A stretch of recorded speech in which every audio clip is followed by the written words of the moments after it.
This video is about physical, cognitive, and social changes during middle childhood. First, starting with physical development, one of the main things we see besides the fact that children are still growing, though much less quickly than they had been before, is that they increase in muscle mass. And boys and girls both have increases in muscle mass, but we do start to notice major gender differences in their motor abilities or their motor development. So remember, there are gross motor skills, which are like big body movements, and fine motor skills, which are little body movements. In general, boys do a little bit better at those gross motor skills, so they tend to have more power and force.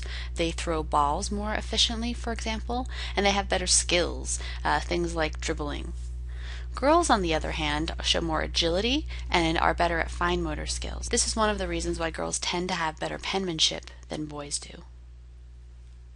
Another concern that's become a serious issue amongst children in the past decade is children becoming overweight and obese. This graph shows the percentage of boys and girls in our country who are just overweight. This doesn't even get to the obesity issue. The graph on the bottom is broken down into time periods, so you can see we have the early 70s, the late 70s and early 80s, the late 80s and early 90s, and then the late 90s and 2000s. The black bars indicate the boys, and the white bars indicate the girls. So back in the early 70s, we saw that the combination of percentage of children, boys and girls, who were overweight was less than 10%. Now, when you combine both boys and girls being overweight, it's closer to 30%. That means that 1 in every 3 children in the United States is overweight. One of the concerns then is that children who are overweight now are going to be overweight as they grow older and start to be at risk for things like diabetes and heart disease. In terms of brain development, we're really seeing a lot of the same, in particular more myelination and more synaptic pruning. Children are still making new connections at this period, but not nearly as rapidly as they had been during infancy and early childhood. Now, synaptic pruning is a stronger process because it's getting rid of connections that children don't need so that they're becoming better able to engage in a lot of the skills that they're developing, like playing the piano. A lot of this has to do with the ability for the brain to coordinate together. There are, of course, lots of different brain parts, and each brain part has a different job, and the older we get, the better our brain coordinates. In particular, though, I want to say that there's a lot of development going on in the frontal cortex, which is the part of our brain directly behind our forehead. This is important because the frontal cortex is involved in things like attention and self-regulation, inhibition, making decisions. All of these skills come from frontal cortex development. This is going to be really important when we start talking about adolescence. Moving on now to cognitive development, of course, we're going to talk about Piaget, and we're now moving into Piaget's third stage, which is the concrete operational stage. And it's called the concrete operational stage because children during this age period are very good about thinking about concrete things. Concrete things mean things that they could see or touch, things that exist in a physical form somewhere in the world, as opposed to abstract things like justice. Think back when you learned how to do addition and subtraction in school. What kinds of questions did the teacher use to prompt you? Probably things like, if I have 4 apples and I add 2 more apples, how many apples will I have? Or if I have 10 kittens and I take 5 kittens away, how many kittens do I have? The reason that they use things like apples and kittens and pencils and oranges is because those are concrete things that children have some understanding of. They've seen either pictures of or real apples and kittens and pencils. So if teachers had instead talked about things like, if I have 10 justices and I take 5 justices away, how many justices will I have? Children have a really hard time thinking about that because during this concrete operational stage, they can only think about concrete things, and justice is a very abstract thing. Another thing to think about that isn't directly related to Piaget, but that is something that occurs in cognitive development, is metacognition. And metacognition simply means thinking about our own thinking. And during this age period, children are actually pretty reasonable thinkers about their own thinking. If you've ever asked a small child a question, they often will make up an answer and not realize that they're telling a lie or that they don't really know the truth.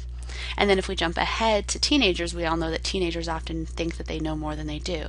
So both young children and adolescents have skewed metacognition abilities. They aren't realistic about thinking about their own thinking. However, children during middle childhood really are pretty good about it. They understand what the limitations are, what they know and what they don't know. They also have the ability to start doing meta-memory, which is thinking about their own memory or remembering that they're remembering. And again, like we talked about before, the more parents engage children in thinking about thinking or thinking about memory, the better off they're going to be at these skills. So the big picture here is that children during this time period have realistic understanding of their thinking limitations. And again, that wasn't the case in small children, and we will see it as being not the case again when we get to adolescence. Next, we have social and emotional developments. Coming back to Erik Erikson's stages, he says we're engaged in competence versus inferiority during this time period. Children are going to school and starting to engage in a lot of social comparison, and so at school they're being asked to engage in a lot of new activities, things like playing new sports in PE or learning how to do new skills like addition and subtraction. And sometimes children will feel like, okay, yeah, I'll give it a try. I might not be good at it, but it's okay. I feel safe giving it a shot. And those are the children who have competence. They're willing to engage with the environment, engage with the activities that are asked of them. As opposed to children who feel inferior, who feel scared that they're going to fail, or they don't have the self-esteem to feel like they can try. These children oftentimes appear withdrawn and disengaged, but really what is happening is they feel inferior. So this is when self-esteem starts to become quite obvious in children. So as I mentioned, we start to compare ourselves to our peers because we go to school and suddenly we're surrounded by a whole lot of people our own age. So our identity takes on a whole new development during middle childhood because we suddenly start to define ourselves by the groups that we're part of, our friends groups or our sports groups or our family groups. And this is driven largely by social comparison. How do I measure up compared to others is the question we start to ask ourselves. And because we start to compare ourselves, we know that there are some kids who are popular and some kids who aren't. So they've done some research to try and figure out what the categorizations of children's perceptions of one another are. And they found 4 categories. What they do here is they ask children within a classroom, you know that kid Johnny? What do you think of him? Or what do you think about Sarah? And they ask all of the children, and the kids who get positive nominations, that their peers say things like, oh, she's really nice, or he's really funny, those are popular children. Children who get negative nominations, that is, their peers say negative things about them, are referred to as rejected children. Some children don't get very many nominations at all, so when you say, what do you think about Johnny? They're like, oh, I don't really know, or who's Johnny? Those are neglected children, oftentimes in the backdrop of social interactions. And then there are controversial children who receive both positive and negative nominations, so there are some kids who like them and some kids who don't. Of course, we all remember from when we were kids who were the popular kids and who weren't, and maybe you were popular or maybe you were rejected. But one thing that is noted in the research is that a child's nomination very rarely stays the same across their entire childhood. So it's very common for a child to start out as a popular child and then maybe become a controversial child, or even start out as a rejected child and eventually become a popular child as they age and go through different stages of development.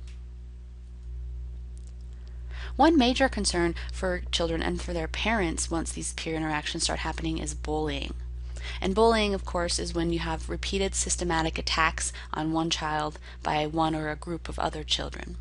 And usually it's the withdrawn rejected kids who are the victims. So rejected kids can manifest themselves in one of 2 ways. These are kids that other kids don't really like, and some of them are withdrawn and quiet about it, and then some of them lash out. And so if it's the withdrawn rejected kids who are getting bullied, you can probably guess who's doing the bullying, and that is the outspoken rejected kids. Bullies often also have something going on at home that's upsetting them, that's causing them to engage in this externalizing behavior. During middle childhood, friends become increasingly important. And there are a handful of functions that friends serve. The first is that they help us develop our social skills. We learn about what's acceptable and what's not based on how other children react to us. When you say something to another child and the child makes fun of you, you're actually getting a punishment that's telling you you shouldn't say that again. Whereas if you say something and your little kids you're hanging out with laugh, you've learned that that is a good thing to say. We also gain information about ourselves, about the others, and about the world. So once these children are starting to explore the world more, they are getting a lot of the information about how the world works from people, especially their friends. You probably remember back to early childhood and the things that you learned from your friends that were maybe correct or maybe not. Pure companionship and fun. Our friends are there just to hang out with us and be with us, to do fun things. They also importantly act as models of intimate relationships. Once we get into adolescence, we're going to see that romantic relationships start to become a central focus for kids, and in order for them to understand and know how to act in intimate relationships, they often rely on skills that they developed in their friendships. There are also some parenting changes during middle childhood. One is that parents become less overtly affectionate. It's often the case that children will drive this. They don't want their mom to hold their hand anymore or their dad to kiss them before they go to school. And part of this is because of social comparisons. Parents also become more severe, and that is because there's more being expected of children. When children break the rules during this period, it's not as cute as it was when they were little. It's actually becoming a serious concern now because they should know better. So in order to respond, to try and nip the behavior in the bud, so to speak, parents often engage in more severe punishments. They often are also more critical, meaning that as their children are engaging in new activities like sports or school, they're more willing to call their children out, so to speak, on things like not getting a good grade or not going to practice for basketball. Emotionally, children are basically just spending this time gaining deeper emotional understanding. Children learned a lot about basic emotions and when you use them and when you express them during early childhood, so they spend middle childhood honing these behaviors in more specifically, getting better at understanding when to show what emotions, getting better at showing sympathy to their friends, and using their emotions to get what they want even. So they learn a lot more about the emotional landscape. The last thing I want to talk about is moral development. There are a few theories of moral development, but the one that's most common is Kohlberg's. And so Kohlberg breaks morality down into 3 stages. Kohlberg's stages cover the entirety of childhood, so we are going to talk a little bit about early childhood and adolescence, even though we're just discussing middle childhood in this lecture. So basically his theory works like a ladder. He says that there are certain levels that you have to reach in order to get to the next level. So the first level is called the pre-conventional level, and this is what Kohlberg says happens anywhere between birth and 9 years of age, and this is a morality of self-interest. Basically what that means is that what children think is right or wrong depends on whether they're going to get punished or not. When you ask, is it right or wrong to steal a cookie, their answer is going to be based on whether or not they think they're going to get caught and get into trouble. If they don't think that they'll be caught or they don't think they'll get into trouble, they'll say it's right to steal the cookie. If, however, they're pretty sure they're going to get into trouble, they'll often say it's wrong to steal a cookie.